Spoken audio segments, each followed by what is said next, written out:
Hi, everybody. My name is James Blackmon. I'm the Artistic Director of MadLab in Columbus, Ohio. And I am here talking with someone very special, Mr. Eric Myers. And we're going to talk about Comrades Christmas Carol and about MadLab as we get ready for our 30th anniversary coming up in 2025. And I'm just going to turn it over to Eric for a minute and let him do some introductions. Eric, tell us a little bit about yourself. My name is Eric Myers, as James said, and I am a co-founder of MadLab. Dan O'Reilly and I, a dear colleague and friend, we co-founded the company in August, I believe, could have been in July of 1995, and we were literally an underground theater company. We started doing shows in the basement of a hair salon in the short north when there's a little more art going on down there. And we did a sequence of one-off shows there, pretty radical, a lot of monologue shows, very little set or technical work. And then we graduated from there and did a series of itinerant shows in different spaces downtown, in a warehouse, in a hotel conference room, in other warehouses, until we found our own venue in May of 1999 over in the Discovery District, right across from the Columbus College of Art and Design. And the rest is history or tragedy or however you want to see it. Well, two things. I want to say it was fun doing theater back in the 90s like that, wasn't it? And like this space and all you really needed was a light and a script. I mean, that was I don't know, we were younger, but that was a lot of theater. A lot of really good theater was being done back then.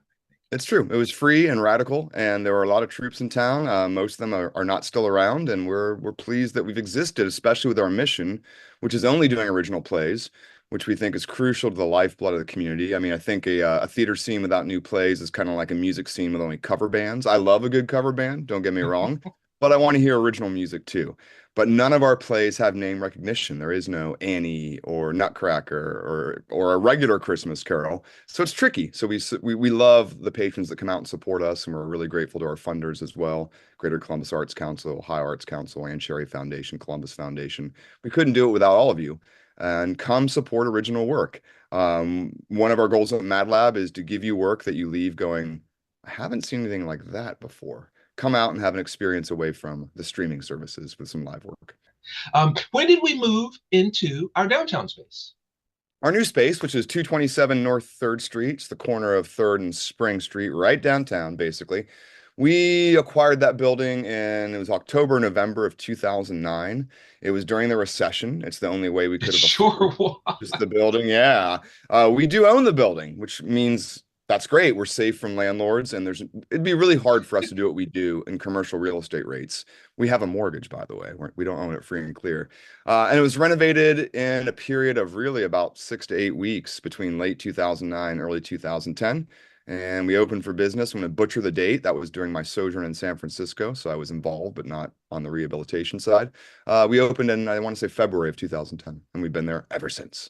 So if you Now, haven't very been there, quickly, we did a renovation, you said back in, when did you say we did a renovation? Our last renovation, big late renovation? 2009 to early 2010. Yeah. All right. Talk about our grant. We just got some good news, didn't we?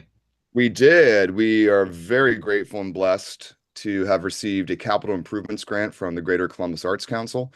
And we're a small organization, small but mighty, I like to think. $283,506. By the way, no, we're not rich. None of that can go to operations or artist payment or anything like that. All of that is to improve the building. But we have some big changes coming up. We're going to have an open house, I hope, in early February for both the public and theater practitioners. We believe that once we get these renovations done, they won't all be done by February, but a bunch will. We will have a pretty state-of-the-art facility where anything that you want to do as a creator in a space that our size allows for, you will be able to do. Reconfigure the space easily, massive video projections, full LED light grid. It's going to be pretty amazing. It's the laundry list of things we wanted to do almost 15 years ago and just didn't have the resources. So it's very exciting. We're very grateful for that fund. If you want Very to support us, exciting. you can donate and help us make our match. We have a percentage match against that. So please help out if you can, and then come to our open house in February. All right, let's get to the other thing that's exciting. Comrades Christmas Carol, our December or holiday play for this year. But the great thing about it, I'm calling it our pregame for our 30th, which is coming up next year, because we've done this show before, a few times before, and Eric just happens to be the playwright and the director this time around. So about, I think you told me 24, 25 years ago or so, um, Comrades was done. Talk about that a little bit. That was 26 years ago, and to be clear, I'm the co-writer. Dan O'Reilly, my co-founder, we wrote it together in 1998 over a period. I could be off by a few days, but we wrote, rehearsed, and staged this thing in a period of about 3 weeks. We may have opened a week late, so maybe it was 4 weeks for everything. And Wow. we did it in a place called Art Force One, which was a warehouse space behind Monkey's Retreat back in the day in the old Short North on High Street and Fifth Avenue, basically. So we created it quickly, and I've always loved A Christmas Carol. I'm a bit of a sentimental Christmas kid at heart to some extent, but I also know that people have seen A Christmas Carol once, twice, 1,000 times before. So the goal is to make something that tapped into that rich mythology and that rich lineage of A Christmas Carol, but doing it in a way that people had never seen before. A bit of a strange, twisted way, one might say. And that's the goal. The basic setup for Comrades Christmas Carol, in case you think you've seen Christmas Carol too much, is Max Carlson, this legendary blacklisted director. His career was totally ruined by Joe McCarthy. But in the late 90s, he comes back with one final stand, his radical reinterpretation of A Christmas Carol as a communist manifesto. Because what he has discovered through his research is that Dickens never meant it to be a comedy, a happy ending. He meant it to be a tragedy of the highest order, where Comrade Scrooge is actually a solid, fiscally conservative hero. Bob Cratchit has plenty of money for Tiny Tim's treatment. Bob Cratchit is upper middle class, but Bob blows all the money on ladies and cheap booze, therefore leaving Tiny Tim in a deficit financially. And so Scrooge comes in and tries to teach Bob some frugal lessons. And that's the setup of A Christmas Carol. That's Act One.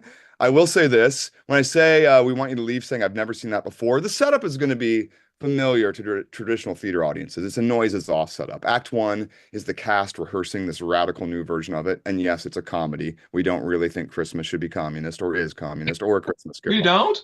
No, I don't think so. I could be wrong. And then Act Two is opening night. So Act One is that communist kind of setup.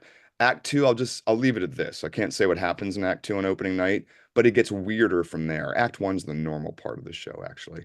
Let's say So hilarity ensues. How about that? hilarity does ensue, and I feel like it's a great show for people who like the holidays and like the Christmas spirit, but want to see something different. I think it's a great show for people who are bah humbuggy or grinchy about it and are sick of A Christmas Carol and sick of Christmas fever and Christmas spirit. Come see it. I think you'll enjoy it. And again, I don't think you've seen A Christmas Carol like it before. It's a really good show, and I really enjoyed watching you direct it and wind up working in it. You wound up having to play Max in it, and you're doing an excellent job with it. Had you been in it before in any of the other iterations of it? Never, and I won't say too much, but when you come see the show, in a case of life imitates art, imitates life ad infinitum, ad nauseum. Yes, this show, I planned on just producing it and having co-written it and going to some rehearsals to fine tune potentially, because we haven't changed it that much from the original. And then we had a directorial issue. No big deal. I'm like, okay, I'll direct it. Cool. And then a week into rehearsals, our lead, playing the role Max Carlson I'm now playing, had a family issue that came up. Everyone's doing okay, but it was unavoidable the second weekend of the run. So I ended up acting in it. But I want to be clear, it was never I sound like Max Carlson, who is a bit of a pompous, pretentious jackass. I never intended to co-write, produce, direct, and star in Comrades Christmas Carol. That was never my goal. It just kind of worked out that way. And it's been a lot, no doubt about it, but it's been fun. I feel really blessed to work with a really great, creative, inspired, and enthusiastic and talented cast. They're just killing it, knocking it A out. great cast. It is a It's a great really good cast. cast. Some old faces, some new faces. It's been really, really fun, and I'm very grateful to all of them for making this happen.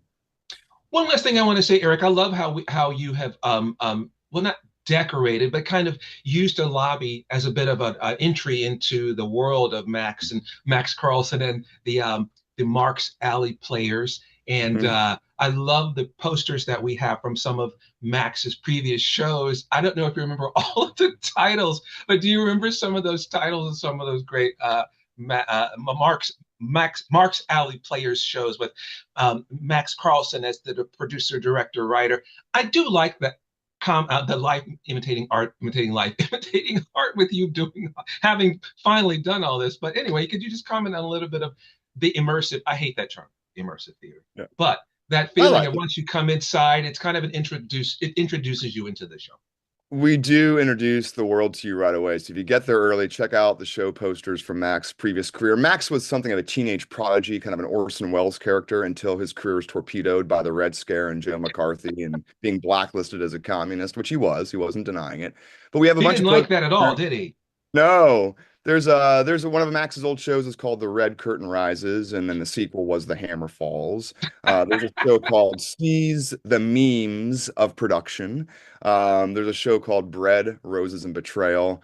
And maybe my favorite, it's a bit wincy, but Gulag Nights is a very, very popular show. Oh, and don't forget Trotsky on Ice. These are That's all my great favorite. shows. Yeah. Trotsky Trotsky on on Ice Ice. is an 18-day show that began in late December at 8 p.m. and ended in mid-Jan at like 6 a.m. Other Max shows start at 8 p.m. till 1 a.m. with one 15-minute intermission. Comrades is not that. You'll get in and out in right around 2 hours with an intermission of a few more minutes. So it's quick and breezy. And we're just having fun with it. Comrades is a body romp.